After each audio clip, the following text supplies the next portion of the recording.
And we are live for another Founder Wisdom Pod with none other than Sean Martin today. He is co-founder and host at ITSPmagazine, which is also a podcast.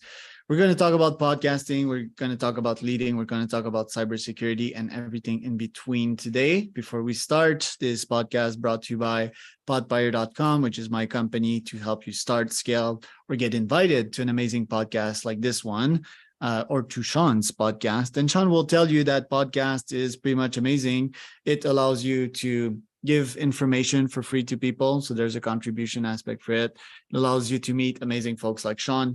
It allows you to get subscribers, build a community, get leads, and even clients. Podcasts are amazing. Podpire.com if you want help for that. Sean, I'm glad to have you on the pod. Can you tell us a bit more about yourself and ITSP? Absolutely, Charles. It's fantastic to be on your show. It's different sitting in the other side of the mic or the camera this time. Yeah. Thrilled to be here and happy to share whatever you think the audience would be interested in. I'm 30 years in the tech space, with the majority of that in cybersecurity technology, and basically cut my teeth building products, applications, if you will, for a construction company, and then was wooed away to Symantec and built a ton of products there. And we can talk about all this if you like, but now I realize that everything looks like a program or a project to me, and the best way to see a project through to completion is through stories, and that's about anything and everything. So it could be a product release. It could be your own podcast. It could be what we're going to talk about today. There's a start and a finish, and the journey in the middle. And those stories are what I like to hear and share on our podcast. Yeah, stories. I mean, it's the back end of society. That's how we learn to communicate. But just that back in days, it was, and nowadays it's more with coherent words and sentences. And shout out to the folks that were watching the video here to watch this beautiful imitation of an Homo sapiens 3 or 6,000, 10,000 years ago. It's going to be a fun convo, Sean, because you're a Renaissance man, sort of. You're into many things, and I am also into those same things. I want to start with journalism. Do you think journalism is done the right way? Because I'm still subscribed to top journals. I see good pieces here and there in the Washington Post, or oddly enough in Forbes, as a CEO, because I don't really care about the world news. I still think Forbes is like somewhat high quality content, most of it. Where do you see these good pieces, and what makes a good piece what it is vs just a hit done by a journalist that doesn't have any experience in the business world and is all about putting others down to have themselves and their career up? That's a big question. I think what makes good journalism is how the audience receives whatever is shared, and it can be written, it could be audio, it could be video formats. I think, what did I hear just the other day? That there are some news stories that are making top level news that maybe shouldn't, but just because of who's involved and the political perhaps environment, certain things are being shared that shouldn't be, or don't warrant the exposure.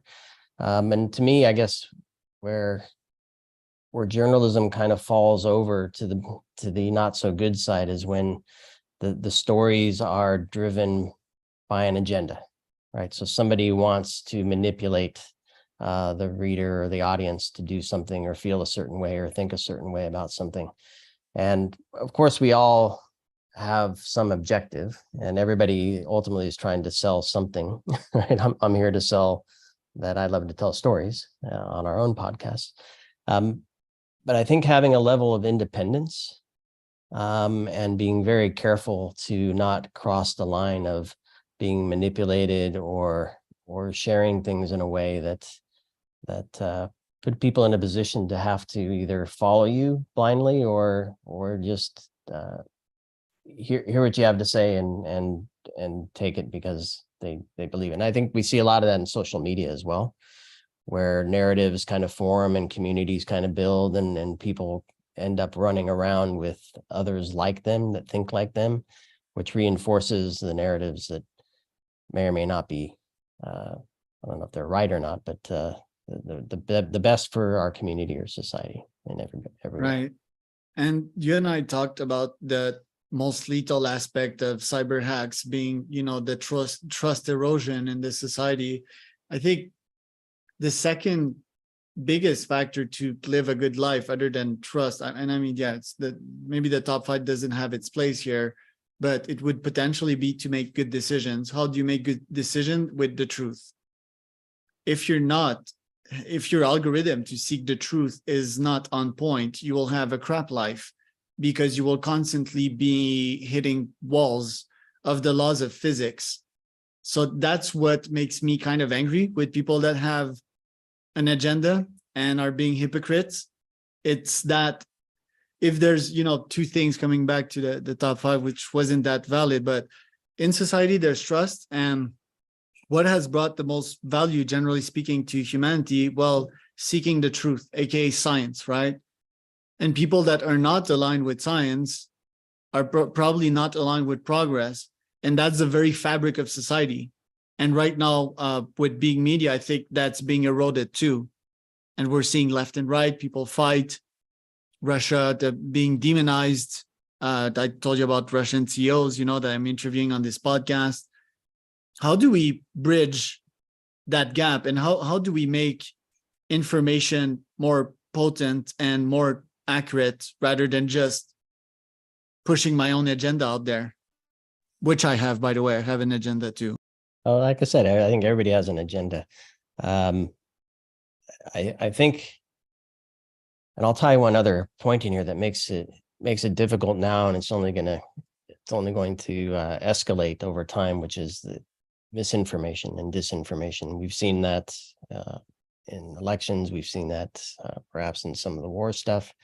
And I think the source of truth and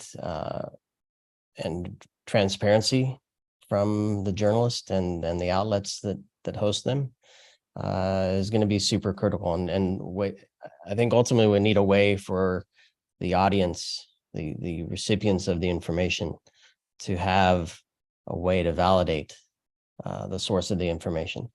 I think there's science, but there's also just the way that people feel, right? We're human at the end of this as well.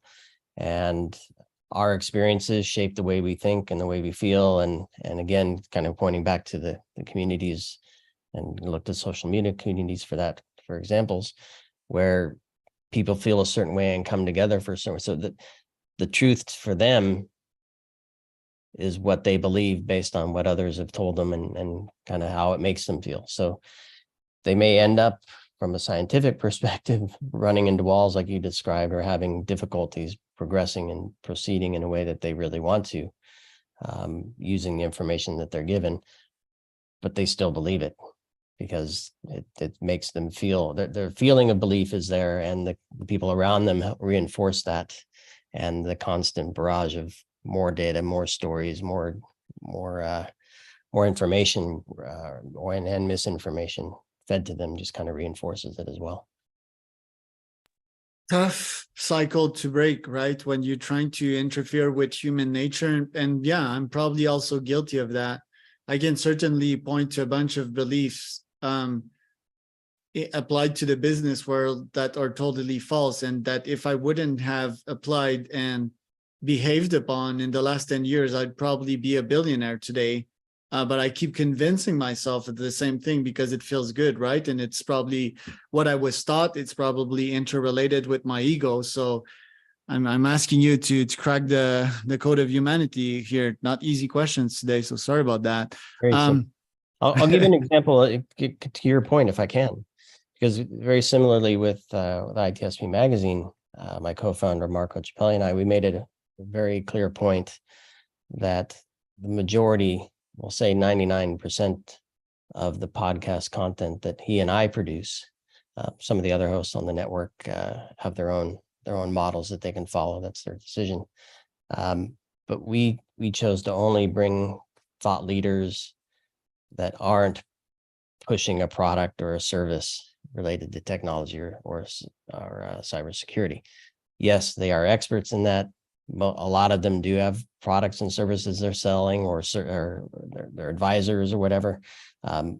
We make it a very clear point not to go to the we're selling you something. So it's what are the challenges technically, what are the challenges societally in society?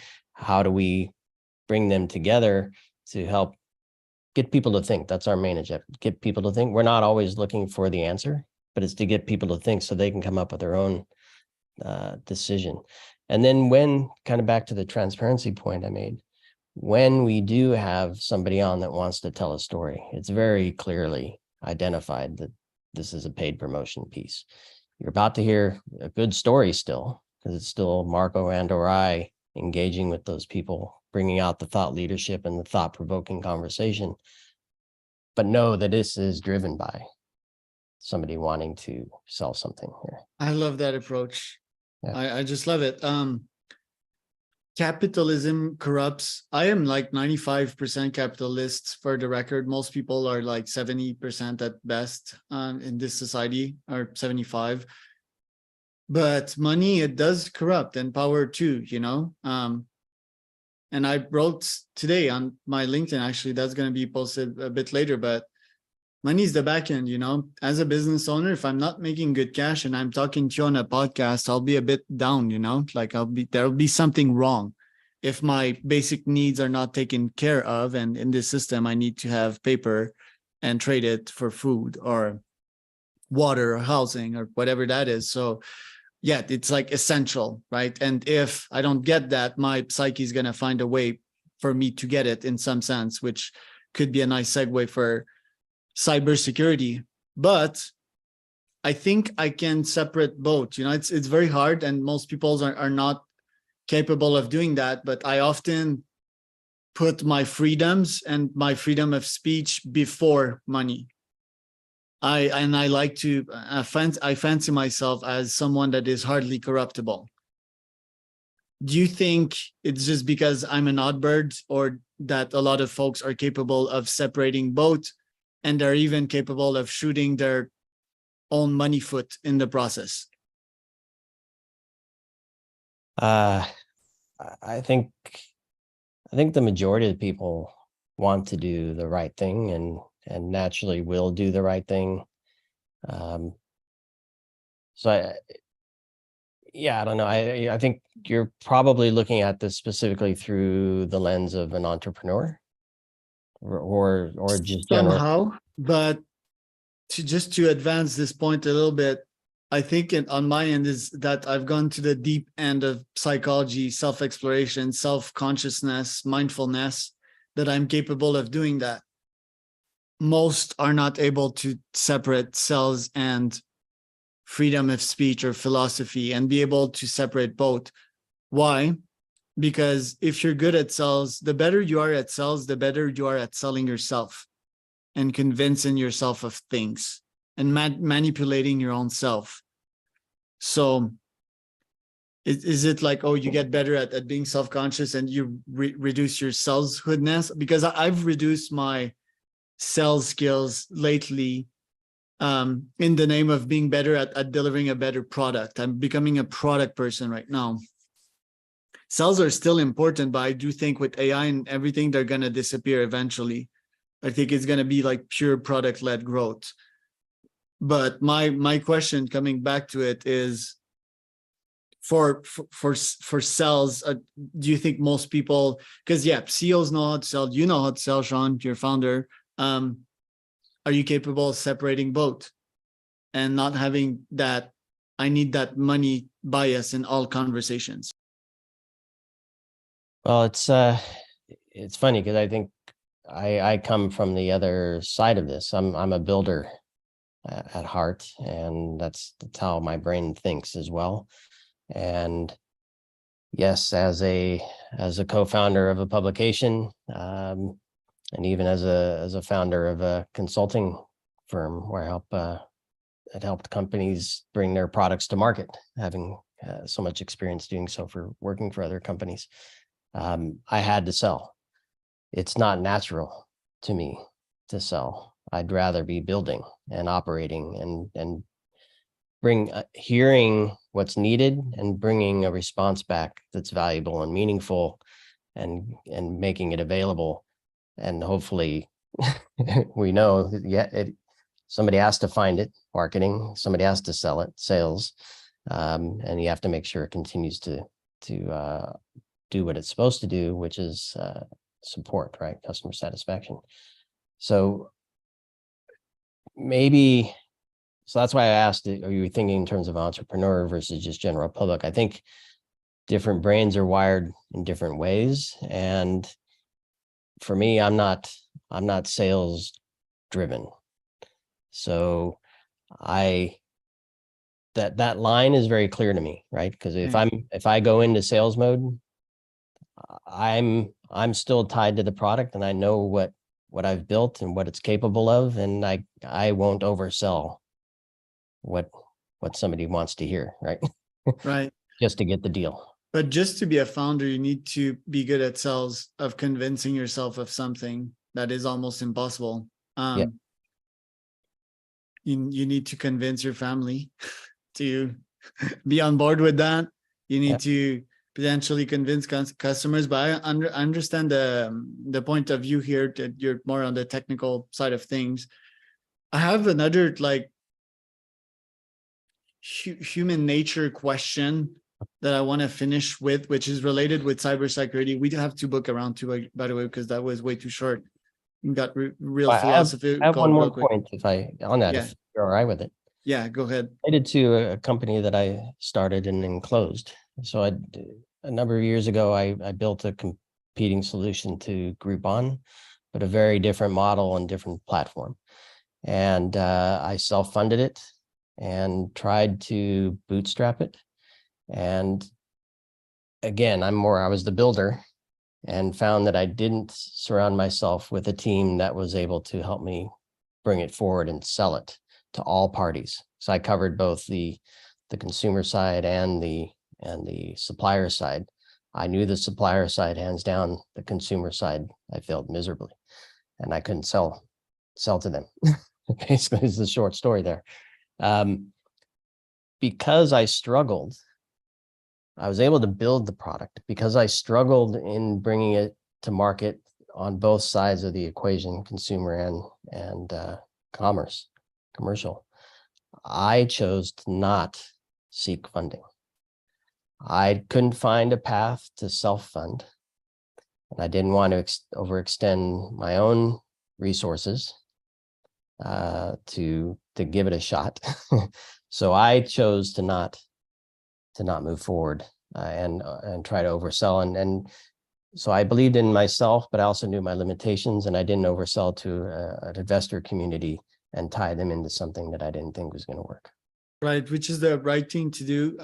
Never oversell, always be optimistic, but realistic, and always have some kind of proof of concept before seeking to amplify it, which is that lesson I need to take from the heart myself, because it's not funding. I'm not a funding guy. I'm like this somewhat pirate type of personality, extreme liberty, and I don't want anyone to tell me what to do, especially if they're not in the boat with me. But yeah, definitely have a proof of concept and a potential proof to scale, I would say. But last question for you, because we're probably on time here, and it's a big question, but maybe you have a short version of it if you spent some time there. Can we fix cyber hacking and hackers that are there in their basement scamming out people? Can we do that in like a civilized way without throwing them in jail? Can we use technology to have them be incredibly so not profitable that they stop hacking? What solutions would you have to fix that plague? So first, we kind of touched on this before we started, and I didn't get a chance to really explain it, but I believe every one of us is a hacker, right? You're hacking the podcast world. I'm hacking cybersecurity through journalism. There are others that hack drones and others that hack phones, and others that hack governments. And a lot of the hacking is good if you have good intentions and don't cross a line. When you cross a line, either accidentally or nefariously, it becomes in many cases, a criminal act, if not certainly an ethical line being crossed. Yeah, I think. So hackers, to me, are good until they cross the line, and then they become a bad actor and perhaps even a cyber criminal. So I want to make that distinction very clear, because I just finished a podcast talking to somebody who runs, her name is Kirsten Renner. She runs the car hacking village at a conference called DEF CON. The whole community is a group of people hacking car systems and car infrastructure to make them safer. That's their goal. So they're attacking the bus system, they're attacking the communication system, everything that controls the steering and the brakes and all that stuff to make the cars better. So we need to encourage that research, embrace the findings, and then most importantly, do something with it. And that's where it gets difficult. And to your point, where there are bad actors hacking from their basements in all parts of the world, sending out phishing scams and things like that. Yes, we have to remember that they are humans using technology, and the solution to that problem is understanding humans and their behavior and their actions combined with technology. It's a problem we can solve. The tough, where it gets tough is it's expensive and time consuming, and not every organization have the resources nor the time to succeed. So when I built the community shop was the name of the company, when I built that, I took security to heart, right? I had authentication systems, I had encryption in place. I followed PCI regulation, PCI DSS. A lot of that stuff I built into my plan, and I succeeded with the development of that. Not every company does that. They find themselves on the other side of an attack when it's too late, and they have huge fines or loss of information or loss of trust, like you pointed to. So it's about understanding, recognizing that it's important, understanding what's required, and following a plan of action, and setting aside the resources and building your strategy and your roadmap for your product or service that takes that into account. When we do that, starting with the understanding, then it's a problem that can be solved.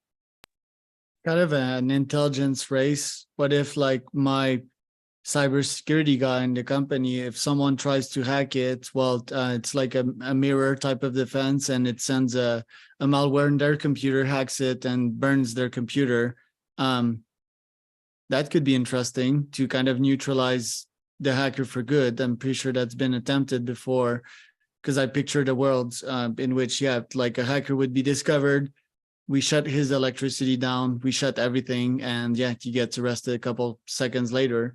That would be quite draconian, and yeah, it's really much on the punishment side of things. But yeah, I guess I would reserve that for a second podcast, you and I, because yeah, that one was way too short. Until we make that round 2 happen, Sean, where can people find out more about you? For me personally, SeanMartin.com. That's SeanMartin. And the ITSP Magazine podcast network is at ITSPmagazine.com.